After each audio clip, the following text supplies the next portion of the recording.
Welcome to Libeth. I'm glad you're here. This week we are in late Heian to early Kamakura period Japan with the Heike Monogatari, written by anonymous biwa performers. At the plainest level, the Heike Monogatari gives us a story of war. The Genpei War, the rise and sudden fall of the Taira clan, a sequence of battles and betrayals that ends with the sea swallowing princes and ships, and the streetwise replacement of courtly rule by a warrior regime. Seen this way, the tale is a chronicle, a map of who fought whom, where banners broke, and who lived to carry news back to the provinces. And it opens with that map, because it must track the literal movement of armies before it can begin to challenge what those movements mean. If the narrative begins on the field, it also insists the field is always already moralized. The book opens in a temple bell's echo and refuses to keep military details separate from spiritual judgment. The very first voice that meets the listener tells us the sound of Jin's bell proves impermanence, and that insistence reframes every pursuit of rank as temporary theater. So the text keeps pulling the reader away from maps and toward the sense that history itself will not hold. That tug from the concrete to the moral is not gentle. The Heike uses scenes of intimate collapse to teach impermanence. A child emperor clutches a jewel, and the sea takes him. A palace full of silk and lacquer flames. Monks with shaven heads whose prayers turn into guilty verses. These are not mere illustrations. They become the instrument by which the story insists impermanence holds, even in the places where people most want permanence. The passage about the Jin bell will recur in variations, and these variations pressure us to see impermanence as the frame through which every event becomes legible.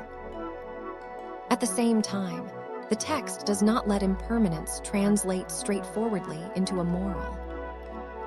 The Heike's insistence on mujō, the Buddhist word for transience, sits next to narratives that read misfortune as consequence, as law what we would label karma, and the book moves between those languages without settling on a single one. Characters fall not only because they die, but because they are said to have accumulated attachment and therefore suffering. And yet sometimes attachment is described as practical desperation rather than moral failing, and the tension between spiritual law and social causation keeps unresolving. That tension matters precisely because the tale was shaped by people who made a living from telling it, performers who knew which images quickened a listener's heart. The Heike was carried by biwa hoshi, blind or itinerant lute players, who repeated refrains, recast episodes, and chose which faces to pity and which to scorn. Their craft means the book is both a record of events and an act of memory-making, and that double status forces the listener to ask whether the story remembers what happened or creates what we later call truth. Memory as creation becomes visible when the Heike lingers on the figure of Taira no Kiyomori and refuses to let him be a simple villain. The text gives him human particulars: sleepless nights, the pride of placing his daughter near the throne, the way his decisions ripple. The account of his ascent from merchant origins to the highest offices reads like social analysis. It explains structural mobility, and yet the narrative never lets us ignore the voice that reads his hubris as karmic. Seen this way, Kiyomori's life functions as both a case study in political transformation and a moral parable, and the book moves between these frames as though trying both on for the same person. The episode of the Shishigatani conspiracy shows the logic of proximity to power compressing into a tragedy. Conspirators meet in the hills, ideas of reform flicker in the lamplight, and the plot collapses into exile and death when a single courtier betrays his friends. The Heike stages that betrayal with a cinematic close focus on faces and gestures. And the narrative pressure in that scene lets us feel how access to the center of authority creates volatile arrangements that can explode unpredictably. The tale implies that power's center corrodes trust, and that corrosion becomes a structural engine of the Taira's fall. But the same episodes also suggest structural causation beyond moral failing. The rise of provincial warriors, the shifting economic bases of estates, seaborne logistics that let commanders move and cut supply lines. These operational changes make the war possible and determine its outcomes. The Heike catalogs details like troop movements, the burning of temples, and the crossing of rivers because those particulars shape results. Therefore, the narrative sometimes reads like a strategic manual explaining why dynasties decline when centers of force shift. The story's scenes let the listener consider whether decline is an effect of changing material conditions rather than divine decree. The aftermath of the Battle of Danara unfolds with crystalline cruelty. The child Emperor Antoku taken on ship, the sacred jewel lost to the sea, mothers leaping into the waves. The Heike renders those moments with images that refuse closure. The jewel glints once and disappears, the infant's cheeks are washed by salt, and the sea leaves a rumor in the mouths of survivors. The passage does moral work by presenting the loss as punishment, but it also performs a different operation. It shows how events become symbolic immediately, how one physical loss becomes a metaphysical sign that reshapes political claims, and the Heike lets both meanings hover. The choice to narrate the loss of sacred regalia as a turning point is itself an act of memory-making that shapes political legitimacy. With the jewel gone, a ritual piece of sovereignty vanishes from public view. At the same moment, the Minamoto claim new legitimacy by military success.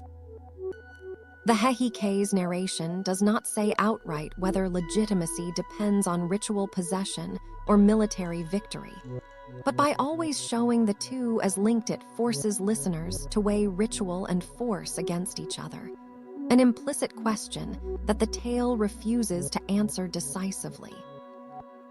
The book's narrators regularly read the same events two ways.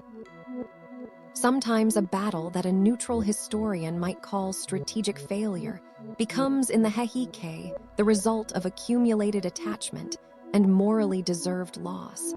And sometimes a moralizing passage that attributes defeat to past sin sits beside a granular account of supply lines and alliances. That overlap does not create confusion so much as friction. The reader feels the text testing the limits of explanation, and the effect is a perpetual undecidability that reproduces the human experience of trying to make meaning out of catastrophe. Narrative control becomes a direct political instrument when the Heike elevates particular figures into tragic representational roles.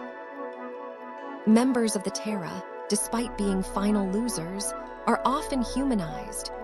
Women lamenting lost hairpins, warriors performing honor even as they drown. Those choices produce sympathy that complicates any simple moral verdict. The songmakers give us faces to mourn, and as a result, the tale resists turning defeat into straightforward condemnation, and instead invites a more ambivalent grief that unsettles easy analytical binaries. At the same time, the performers manipulate perspective to serve present concerns. Retelling the Taira as tragic heroes could be a way to critique the new order without naming it, a performative strategy that lets listeners mourn what was lost while questioning what replaces it. The Biwa singer's selectiveness becomes a political act. By choosing which episodes to lengthen, by repeating certain refrains and abandoning others, they invite listeners to construct political meaning out of lullabies and laments rather than official proclamations. And that process frames memory as political technology. This framing shows itself in how the Heike handles defeated houses and surviving soldiers. The book emphasizes rites of atonement, funerary detail, the master's last commands to a dying retainer, and those moments present a culture where memory ritualizes meaning.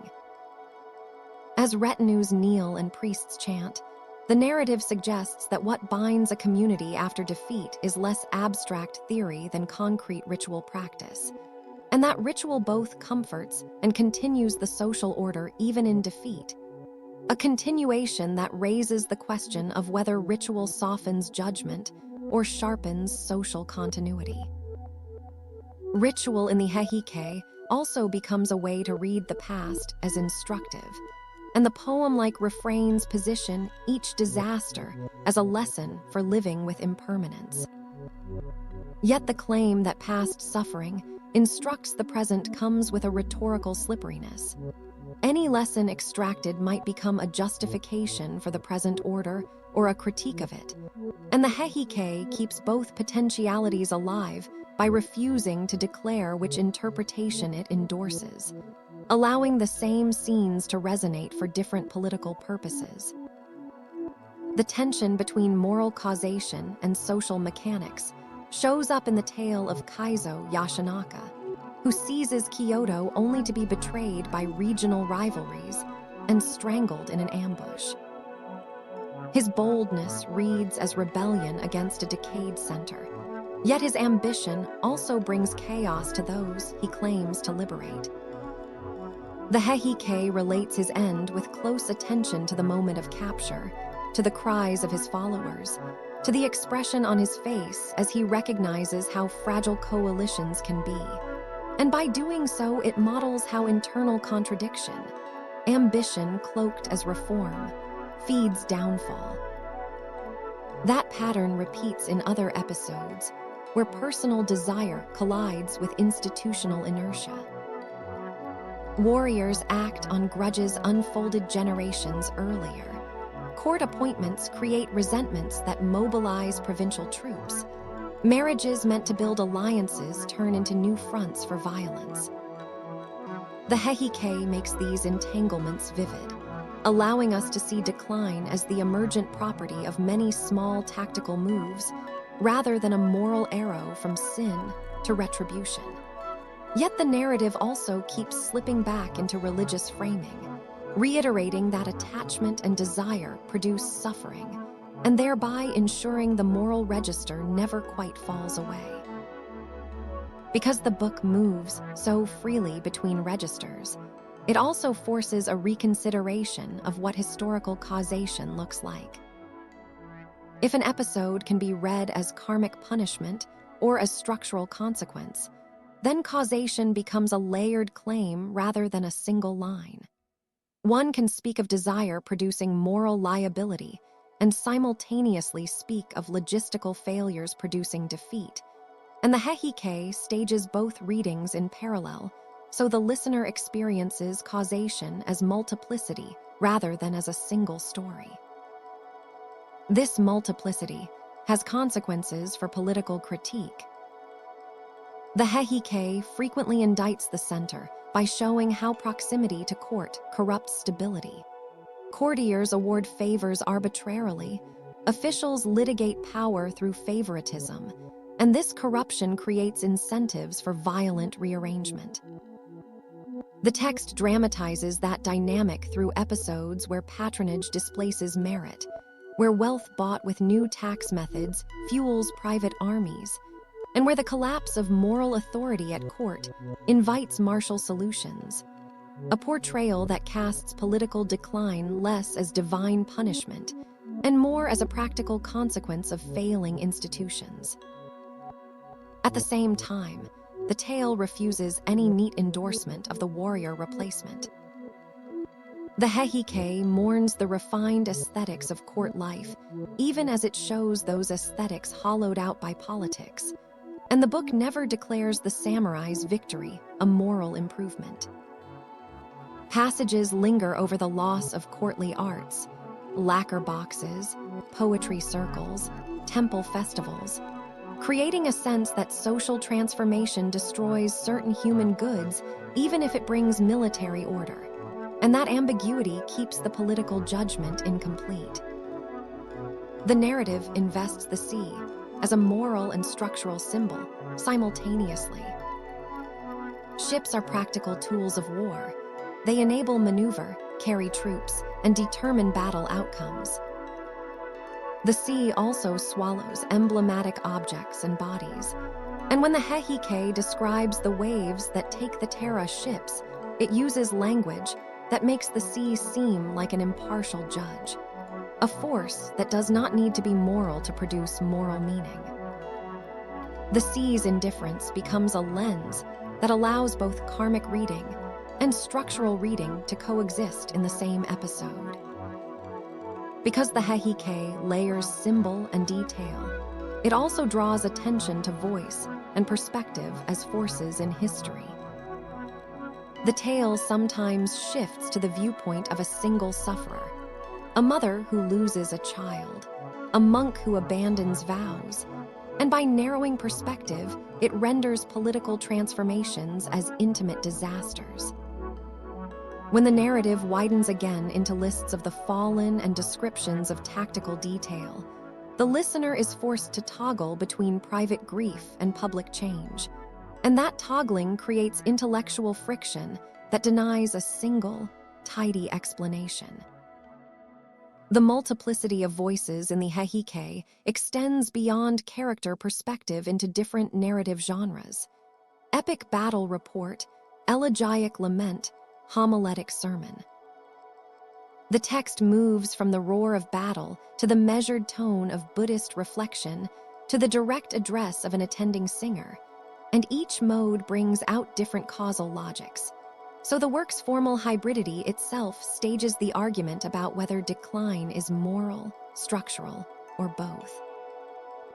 An episode that binds these strands is the lament of the Heike women after the sea battle. They strip the ornaments from their hair, they affirm love for dead husbands, and they perform rites destined to both honor and fix their memory. The scene is ritualized mourning that resists the winner's narrative because it preserves a version of the past that refuses to be instrumentalized. The Heike's insistence on these particular mourning rituals models a politics of memory that privileges personal grief over state propaganda, and thus complicates notions of historical truth. The performers who told the Heike exploited that complication. By establishing certain mourners as canonical figures, they made particular memories durable, and those choices helped create a cultural archive that prioritized aesthetic loss and human grief over teleological interpretation. Memory, therefore, is not neutral in the Heike. It is a practice that shapes the meaning of events, and the performer's selection becomes a political act that quietly argues about what the community should value. If memory shapes meaning, then the book's refusal to resolve whether the Taira fell because of sin or because of shifting material forces becomes purposeful. The Heike stages both readings in an unresolved coexistence, inviting listeners to hold both at once, to feel the moral shape of suffering and to see the structural mechanics that made suffering possible. That duality refuses the comfort of a single explanation and insists instead on cognitive discomfort as an ethical posture toward history. That posture extends to the presentation of Yoritomo and the eventual emergence of samurai governance. The Heike narrates Yoritomo's consolidation with attention to strategy and coalition building, but it also lets his supporters recite justifications in the language of restoring order. The tale thereby sets the samurai ascendancy as possibly corrective and possibly replacement by violence, and the book leaves the listener with the work of deciding whether new orders restore justice or merely repackage power. The text's philosophical framing, its Buddhist register, is never merely decorative. It functions as argumentative pressure. When the Heike repeats that all constructions fall, it does not merely offer consolation. The recurrence of that idea acts as a critique of historical pride and a way to interpret the violence of the Genpei War as part of a pattern that binds human beings. The claim that attachment produces suffering operates as a moral lens, but because the tale always pairs it with detailed political reportage, the lens cannot flatten the complexity of cause. That coupling matters for our broader question about decline. If one reads the Heike primarily as a moral fable, the Taira's fall looks like punishment, and the book's images of burning temples and drowned princes confirm a cosmic rebalancing.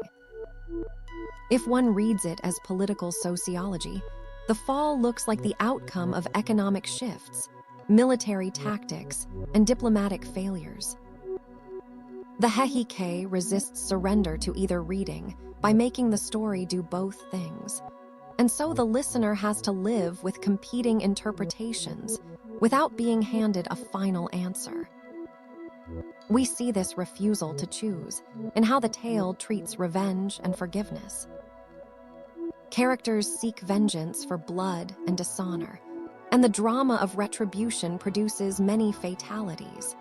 But the narrative also shows moments where forgiveness or renunciation would have prevented calamity. The book does not side explicitly with either impulse. Sometimes it applauds fierce loyalty. At other moments, it applauds renunciation as spiritually superior. That ambivalence dramatizes the moral complexity of political action without resolving whether one approach is truer. The Heike's most striking argumentative move is its technique of reversal. A figure who seems secure one chapter becomes wreckage the next. A celebrated victory becomes a prelude to ruination. The text does not simply narrate reversals. It constructs them as moral theater, letting each reversal deepen the sense that no human arrangement can be trusted. By doing this repeatedly, the Heike pressures readers to accept contingency as a governing fact, a method that carries both consolation and accusation. Because the tale keeps opening toward something rather than closing, it cultivates a listener's responsibility. The book does not deliver a final moral.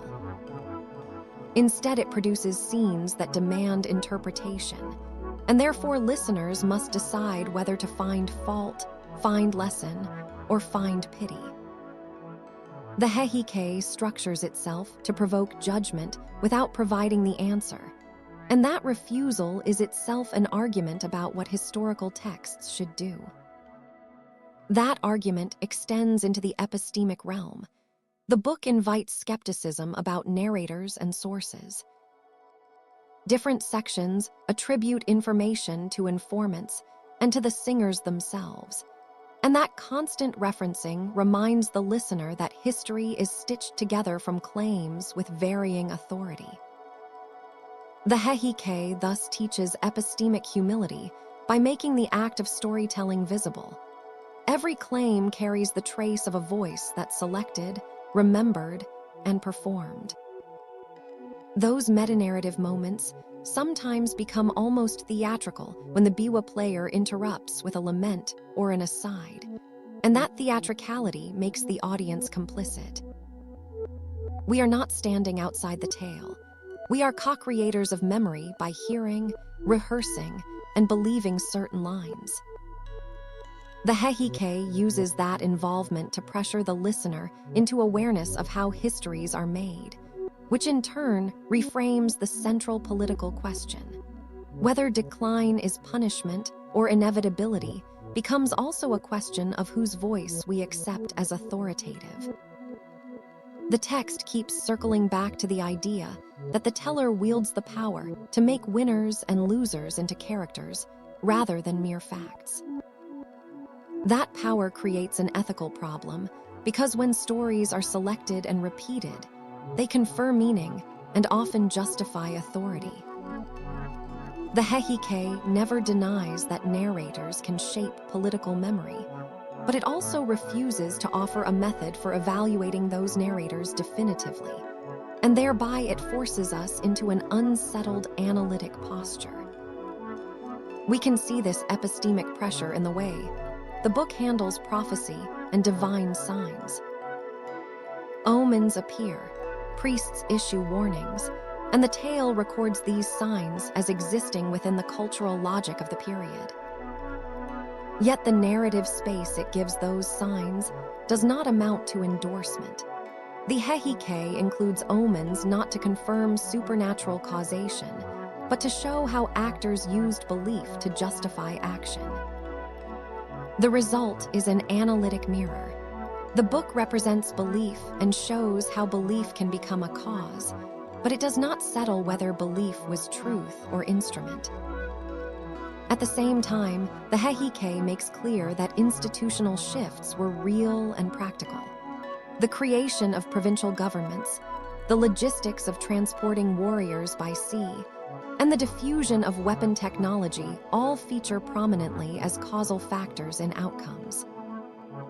Those descriptions of material conditions argue for a structural understanding, and yet the book pairs them with moral frames, reinforcing its commitment to multiperspectival explanation and leaving the listener to reconcile the competing grammars.